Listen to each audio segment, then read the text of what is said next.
और चलिए अब आगे बढ़ते हैं। कानपुर के इत्र कारोबारी के घर पर आईटी के साथ ही अन्य एजेंसीज ने छापेमारी की कार्रवाई की और करोड़ों की नकदी वहां से बरामद हुई। धन कुबेर को जेल भी जाना पड़ा था। कुछ ऐसा ही मामला अब झारखंड में भी सामने आया है। यहां पर आईटी ने कांग्रेस के राज्यसभा सांसद धीरज साहू और उनके जो करीबी हैं उनके ठिकानों पर रेड की। इस दौरान में कांग्रेस सांसद के घर में बने एक कमरा नोटों से भरा मिला। करीब 30 से ज्यादा तिजोरियों से आईटी के अधिकारियों ने 200 करोड़ रुपए से ज्यादा का कैश बरामद किया है और इस आंकड़े को माना जा रहा है कि 300 पार कर चुका है। आईटी ने नोटों की गिनती के लिए मशीनें मंगवाई। कई घंटे तक गिनती चली और फिर नोट इतने ज्यादा थे कि नोट गिनते गिनते मशीनें भी टूट गई। दोबारा से दूसरी जो मशीनें थी वो मंगवानी पड़ी। इस पूरे मामले को लेकर एक तरफ जहां राजनीति तेज हो चुकी है तो वहीं जनता के लिए भी एक बड़ा सवाल खड़ा हो गया कि आपके हित की बात करने वाले नेताओं के पास इतना बड़ा खजाना आखिर आता कहां से है। करप्शन के इस कैश कांड के आखिर कितने आरोपी नेता की शक्ल में हमारे बीच घूम रहे हैं। बहरहाल सबसे पहले इस पूरे मामले की फुल स्टोरी को समझ लेते हैं। 2 साल के बाद आईटी ने सबसे ज्यादा रकम बरामद की है। आईटी की टीमों ने कांग्रेस सांसद धीरेन्द्र साहू के ठिकानों पर छापेमारी की कार्रवाई की। दरअसल आईटी को सूचना मिली थी कि धीरेन्द्र साहू के पास में करोड़ों की नकदी है, जिसके बाद आईटी के कई टीम्स एक साथ पहुंच गई रेड मारने के लिए। आईटी ने ग्रुप के झारखंड, ओडिशा और बंगाल के 10 ठिकानों पर एक साथ छापेमारी की कार्रवाई की। आयकर विभाग ने बलदेव साहू कंपनी के बोलांगीर स्थित कार्यालय से 30 किलोमीटर दूर सतपुड़ा ऑफिस में छापेमारी में 200 करोड़ रुपए कैश बरामद किया। नोटों के बंडल ऑफिस की 9 अलमारियों में भरे हुए थे। नोट 500 के, 200 के, 100 रुपए के थे, गड्डियों में रखे हुए थे। और इतनी बड़ी संख्या में कैश मिलने के बाद आयकर विभाग की टीम ने मशीनों से नोट गिनकर 157 बैग्स में उन्हें भरा। बैग भी कम पड़ गए तो बोरियों में नोट भरे गए। उसके बाद एक ट्रक में डालकर इन्हें बैंक ले जाया गया। इस पूरे कैश कांड के सेंटर में है धीरज साहू। कौन है धीरज साहू? जिनके पास सिर्फ नोट नहीं बल्कि खजाना है। खजाना, इतने नोट जिसे शायद देश के 99% जनता ने देखा भी ना हो। इनकी पहचान कुछ यूं है कि धीरज साहू कांग्रेस पार्टी के नेता हैं, झारखंड से राज्यसभा के सांसद हैं। साथ ही उनकी एक पहचान बिजनेसमैन के तौर पर भी है। उद्योगपति परिवार से आते हैं। साल 1977 में राजनीति में उतर आए। 78 में जेल भरो आंदोलन के दौरान सक्रिय हुए। साल 2009 में पहली बार राज्यसभा के सांसद बने। अब जिन नेताओं के घर से इतने पैसा मिला है उनके बारे में जरा अगर बात करें तो कागजों में तो कुछ और ही बताया गया। ये जरा देखिए, करप्शन कांड का जो लीड कैरेक्टर है वो है कौन? धीरज साहू, जो कि कांग्रेस पार्टी के नेता है, झारखंड से राज्यसभा के सांसद हैं, बिजनेसमैन हैं, उद्योगपति परिवार से आते हैं। राजनीति की शुरुआत साल 1977 में की। 78 में जेल भरो आंदोलन में सक्रिय हुए। साल 2009 में पहली बार राज्यसभा सांसद बन गए। अब सांसद महोदय के घर पर इतना पैसा कहां से आया?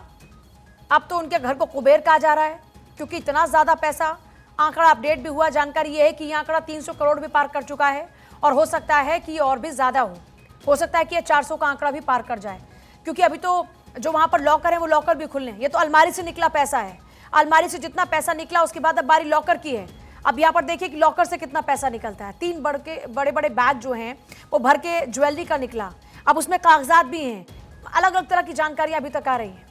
लेकिन इस बीच 2018 में राज्यसभा के लिए चुने जाने से पहले दाखिल चुनावी हलफनामे में जिन्होंने अपनी संपत्ति बताई थी वो लगभग बताई थी 34 करोड़ 83 लाख रुपए। मतलब पूरी की पूरी 35 लाख भी नहीं बताई।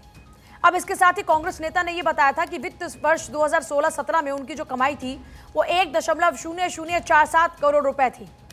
धीरज साहू ने कुल 20.41 करोड़ रुपए की चल संपत्ति होने का दावा किया था।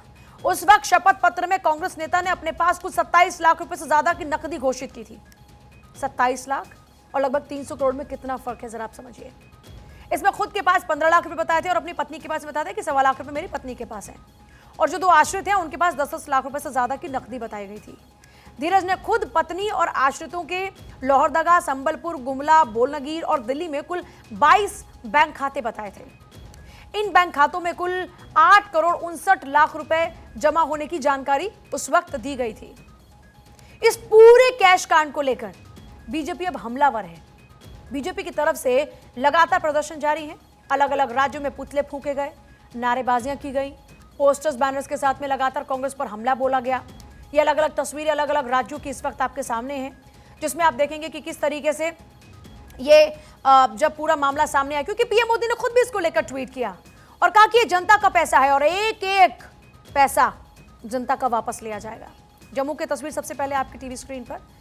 उसके बाद जयपुर की तस्वीरें इस वक्त आपके सामने हैं। जयपुर की तस्वीरों में देखेंगे कि किस तरीके से यहाँ पर भी लगातार प्रदर्शन किया गया। और अभी आप देख रहे हैं कि पीएम मोदी ने, जैसा मैंने अभी जिक्र भी किया था कि पीएम मोदी ने इस पूरे मामले को लेकर ट्वीट किया था, और वहीं फिर केंद्रीय मंत्री अनुराग ठाकुर, गृह मंत्री अमित शाह ने भी इस पूरे मामले को लेकर रिएक्शन दिया। उन्होंने क्या कुछ कहा, सुनिए एक बार। आज वैश्विक भ्रष्टाचार विरोधी दिन है और कोइंसिडेंट देखिए कि 2 दिन पहले ही अखबारों में हमने ऐसी तस्वीरें देखी। मैं तो अचंभित रह गया, किसी पार्टी के सांसद के घर से इतने सारे नोट निकलना।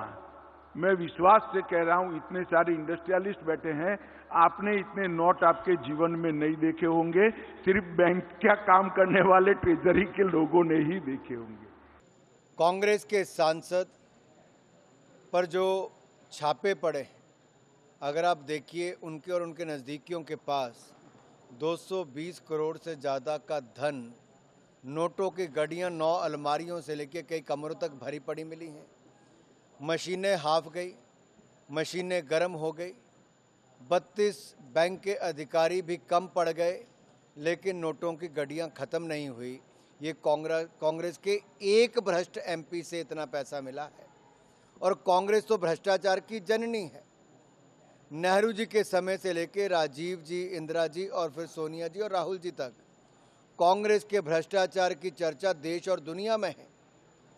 अगस्ता वेस्टलैंड से लेकर एजेएल तक ये इनके भ्रष्टाचार के मामले, बोफोर्स से लेकर जीप घोटाले तक ये नेहरू गांधी परिवार और कांग्रेस पार्टी के भ्रष्टाचार के चर्चे लगातार बाहर आते हैं।